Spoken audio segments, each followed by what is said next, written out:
Let's hear from Dan Campbell, his message to the team after they made it to 11 straight wins, the longest streak in franchise history.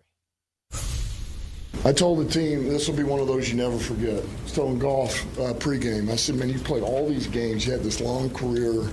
And I'm sure there's some he's probably, you don't remember everything when you've played as long as he, but I said, you will never forget this one. You will never forget this game. And I think a lot of it is just that, what we've had to overcome, the hand we were dealt. And I just love the fact our guys don't make excuses, man. They just find a way. And everybody on this team believed we were going to win that game, and we were going to find a way. And we did it again. We did it again. Guys did it. One thing he also did again, he forgot an important fact in the locker room. There was a game where he forgot to give a game ball, I think, to Jared Goff when he had a big night.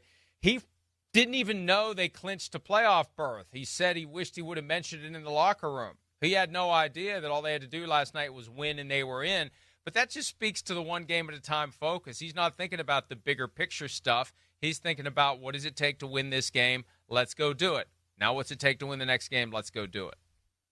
Yeah, he's been tremendous. And the fact that he had his team so locked in and so focused after winning so many games. I mean, 11 games in a row. It's so easy to come to work one week and say, we got this figured out. We're the best team in the NFL. We don't have to continue to work. But to me, it speaks to the guys in that locker room. The Amon-Ra St. Browns and the way he prepares and how hard he works during the week and what they tell me how he prepares.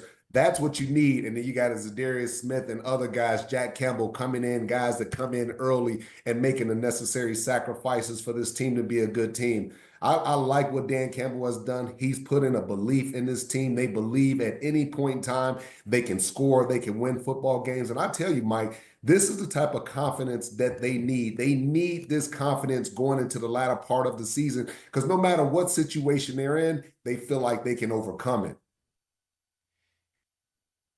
He told the team after the game, we're destined for this. That's a big word to use, but that's the vibe you need, I think. You need to feel like it's destiny that you are going to get to the top of the mountain because your opponents become convinced that it's destiny for the Lions to get to the top of the mountain. But that's part of the vibe they're trying to create. Each and every week, they're destined to win. They're destined for greatness. They're destined to get to the Super Bowl. Remember, this is the team that was up 17 in the second half of the Super Bowl last year, and it fell apart. And if they're up 17 in the second half of the Super Bowl this year, everybody is going to be aware of that, including everyone on the Detroit Lions sideline. But, again, Campbell doesn't care. Campbell doesn't care, and he's got the right attitude. They've stumbled into the perfect blend of confidence, delusion, and just belief. And but the most important thing is they're all aligned. They're all on the same page. And you don't have any division on that team. You don't have the head coach coming to the podium saying one thing, but the offensive coordinator doing something else. Everyone's aligned. And that's the thing that makes the Detroit Lions so exciting to watch and really makes them as a fan favorite because everyone's aligned. In as far as the general manager, the head coach, the players, it's one message coming from the head coach.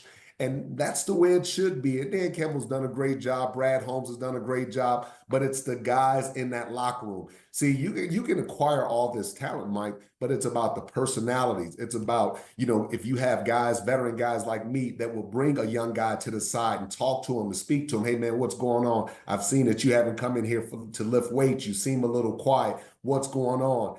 And, hey, man, maybe, I got into it with my baby mama. And then you sit down and you have conversations. But that's the type of guys that they have in that locker room. They have quality people that not only care about the success of themselves, they care about the success of each individual in that locker room. And I just can't speak enough to the guys that they have in that locker room, Mike. Hi, it's Mike Florio. Thanks for watching PFT on YouTube. Hit subscribe for the latest news and analysis from Pro Football Talk.